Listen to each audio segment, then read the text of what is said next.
Saint Martin engineering college ఎక్కడ పెట్టాలి? దూలపల్లిలో. Students మేమంతా student run NGO street forward అని ఒకటి నడుపుకుంటాం. మేము సస్టైనబుల్ ఇంపాక్ట్ అంటే ఎలాంటి ప్రాజెక్ట్స్ అయితే ఎక్కువ రోజులు లాస్ట్ అవుతాయి అలాంటి ప్రాజెక్ట్స్ పైన ఎక్కువ ఫోకస్ చేస్తుంటాం.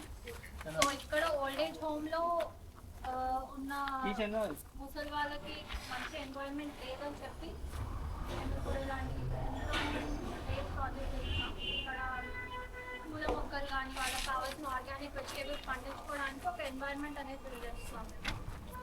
సో దీంతో ఆబ్వియస్లీ బయటకు వచ్చి వాళ్ళు ఇక్కడ నడిచినా ఏమున్నా వాళ్ళ మనసు కూడా తృప్తి ఉంటుంది ఇలాంటివన్నీ చూసి, ఆరోగ్యంగా కూడా ఉంటారు ఇవన్నీ. పొల్యూషన్ కూడా తక్కువగా ఉంటుంది. చాలా మంది అన్నదానం చేస్తూ ఉంటారు, చాలా మంది బట్టలు ఇస్తూ ఉంటారు, చాలా చేస్తూ ఉంటారు.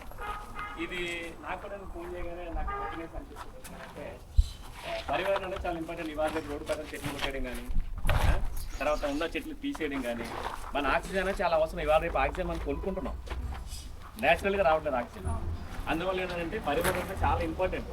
ప్లాస్టిక్ అనేది అవాయిడ్ చేయాలి, మంచి చెట్లు పెట్టాలి ఇంట్లో. ప్రతి ఒక్కరి ఇంట్లో నా టార్గెట్ ఏంటంటే ప్రతి ఒక్కరి ఇంట్లో కనీసం 4 చెట్లు పెడితే ఆక్సిజన్ బాగుంటుంది, మనం ఆరోగ్యంగా ఉంటాము. అందువల్ల అని చెప్పేసి మీరు చెప్పగానే నేను చేయడం కదా. ఈ పిల్లలు స్టూడెంట్స్ అందరూ కూడా ఒకసారి చూసుకుని పిల్లలు ఎంత కష్టపడుతున్నారు వీళ్ళందరూ కూడా వెరీ గుడ్. పొద్దున్నే 10:30కి వచ్చే పిల్లలందరూ కూడా వచ్చి వీళ్ళంతా అక్కడికి వెళ్ళి మొక్కలు కొనడం కానీ చేయడం కానీ వీళ్ళంతా చేయడం కూడా చాలా వెరీ గుడ్. ఎందుకంటే ఇది ఈ ఎక్సర్సైజ్ అనమాట. మీరు జిమ్కి వెళ్ళి పనిచేసి కన్నా ఇది చాలా మంచి పని నిజంగా. జిమ్కి వెళ్ళి కొంచెం డంబలు మోస్తాం కదా, ఇది చేసేదంటే అనాథలు చేసి కార్యక్రమాలు కానీ దీనికైనా చాలా బాగుంటుంది అంతా కూడా. ఇది టీమ్ లీడర్ ఎవరు పెట్టా దీనికి? శంకర్ కాదు, హలో వెరీ గుడ్ శంకర్. మొత్తం కష్టపడేది శంకర్ కష్టపడుతున్నారు. ఇంకా పేర్లు నాన్న నీ పేరు పెట్టా? జోయల్. ఇంకా నాన్న ఇంకా మా కూతురు పేరు? నా కూతురే గుర్తుకు వస్తుంది. వెరీ గుడ్, చాలా సంతోషం బేట. మీరు ఇంకోటి ఏంటంటే వాళ్ళ దగ్గర భోజనం కూడా చేసారు, తినాలి బేట. ఎందుకంటే చేస్తూ ఉంటాను ఇలాంటి విషయాలు. ఎందుకంటే అన్నదానం చేయడం కాదు, ఇలాంటి ఎన్విరాన్మెంట్. ఎందుకంటే ఇప్పుడు మొక్కలు పడడం కానీ చెట్లు కానీ ఆక్సిజన్ కానీ దయచేసి ఈ పిల్లల్ని చాలా ఎంకరేజ్ చేయాలా.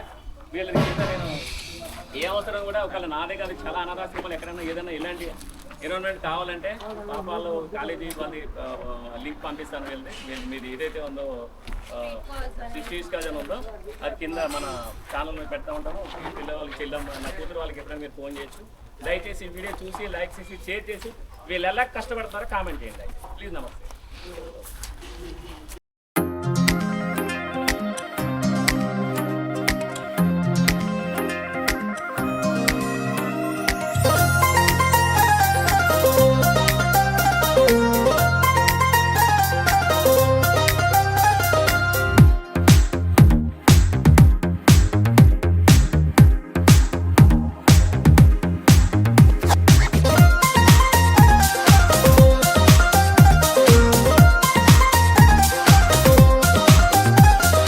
కాలం నీతో నడవదు, నిన్నడిగి ముందుకు సాగదు.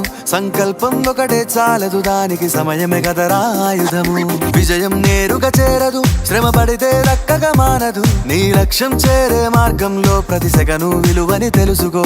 ఉన్నోడివా లేనోడివా ఏ కులం నీదని అడగదు. మంచోడివా చెడ్డోడివా ఏ మతము నీది అని అడగదు.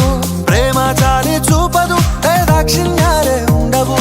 ప్రేమ చాలి చూపదు, దాక్షిణ్యాలే ఉండవు. దానికి విలువను ఇస్తే గెలుస్తావు, అది మరిచితే అక్కడే ఆగుతావు. కాలం నీతో నడవదు, నిన్నడిగి ముందుకు సాగదు. సంకల్పం ఒకటే చాలదు, దానికి సమయమే కదరా ఆయుధము.